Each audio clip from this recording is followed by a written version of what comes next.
യേശുവാകുന്ന നിത്യസത്യവചനത്തിനായി ഞങ്ങൾ അങ്ങയെ സ്തുതിക്കുന്നു.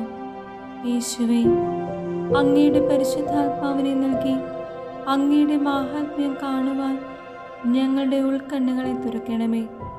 വചനമനുസരിച്ച് അങ്ങയുടെ സാക്ഷിയായി ജീവിച്ച് നിത്യജീവിതത്തിന് ഞങ്ങളെ അർഹരാക്കണമേ.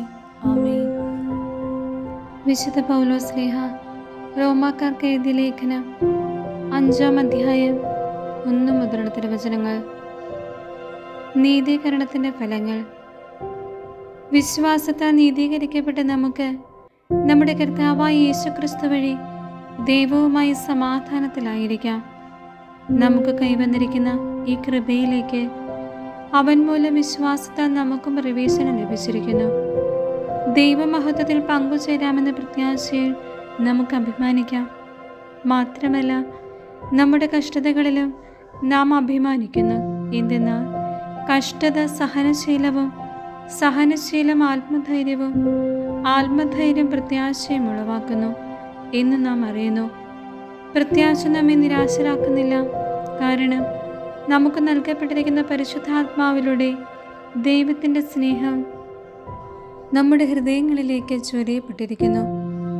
നാം ബലഹീനരായിരിക്കെ നിർണയിക്കപ്പെട്ട സമയത്ത് ക്രിസ്തു പാപികൾക്ക് വേണ്ടി മരിച്ചു. നീതിമാനു വേണ്ടി പോലും ആരെങ്കിലും മരിക്കുക പ്രയാസമാണ്.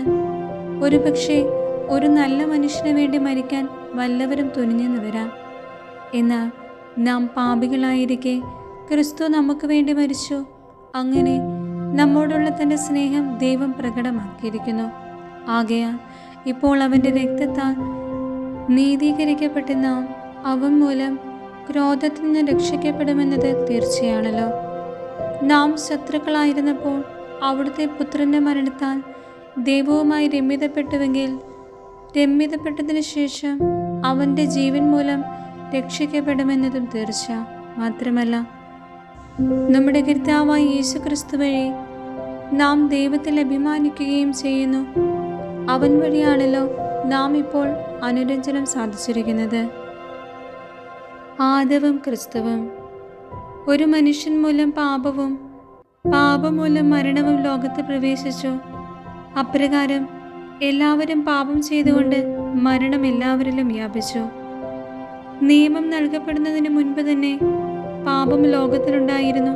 എന്നാൽ നിയമമില്ലാത്തപ്പോൾ പാപം കണക്കിലെടുക്കപ്പെടുന്നില്ല. ആദത്തിൻ്റെ പാപത്തിന് സദൃശ്യമായ പാപം ചെയ്യാതിരുന്നവരുടെ മേൽ പോലും ആദത്തിൻ്റെ കാലം മുതൽ മോശയുടെ കാലം വരെ മരണം ആധിപത്യം പുലർത്തി. ആദം വരാനിരുന്നവൻ്റെ പ്രതിരൂപമാണ്. എന്നാൽ പാപം പോലെയല്ല കൃപാദാനം. ഒരു മനുഷ്യൻ്റെ പാപം മൂലം വളരെ പേർ മരിച്ചുവെങ്കിൽ ദൈവകൃപയും യേശുക്രിസ്തുവെന്ന ഒരു മനുഷ്യൻ്റെ കൃപാദാനവും അനേകർക്ക് എത്രയധികം സമർത്ഥമായി ലഭിച്ചിരിക്കുന്നു. ഒരുവൻ്റെ പാപത്തിൽ നിന്നുള്ളവായ ഫലം പോലെയല്ല ഈ ദാനം. ഒരു പാപത്തിൻ്റെ ഫലമായുണ്ടായ വിധി ശിക്ഷയ്ക്ക് കാരണമായി. അനേകം പാപങ്ങൾക്ക് ശേഷം ആഗതമായ കൃപാദാനമാകട്ടെ നീതീകരണത്തിന് കാരണമായി. ഒരു മനുഷ്യൻ്റെ പാപത്താൽ ആ മനുഷ്യൻ മൂലം മരണം ആധിപത്യം നടത്തിയെങ്കിൽ കൃപയുടെയും നീതിയുടെ ദാനത്തിൻ്റെയും സമൃദ്ധി സ്വീകരിക്കുന്നവർ യേശുക്രിസ്തു എന്ന ഒരു മനുഷ്യൻ മൂലം എത്രയോ അധികമായി ജീവനിൽ വാഴും.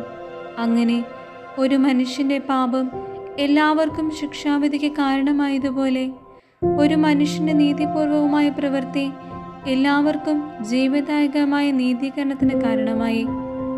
ഒരു മനുഷ്യൻ്റെ അനുസരണക്കേടിനാൽ അനേകർ പാപികളായി തീർന്നതുപോലെ ഒരു മനുഷ്യൻ്റെ അനുസരണത്താൽ അനേകർ നീതിയുള്ളവരാകും.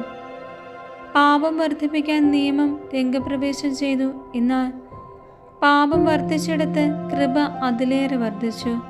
അങ്ങനെ പാപം മരണത്തിലൂടെ ആധിപത്യം പുലർത്തിയതുപോലെ കൃപ നീതി വഴി നമ്മുടെ കർത്താവായ യേശുക്രിസ്തുവിലൂടെ നിത്യജീവനിലേക്ക് നയിക്കാൻ ആധിപത്യം പുലർത്തും.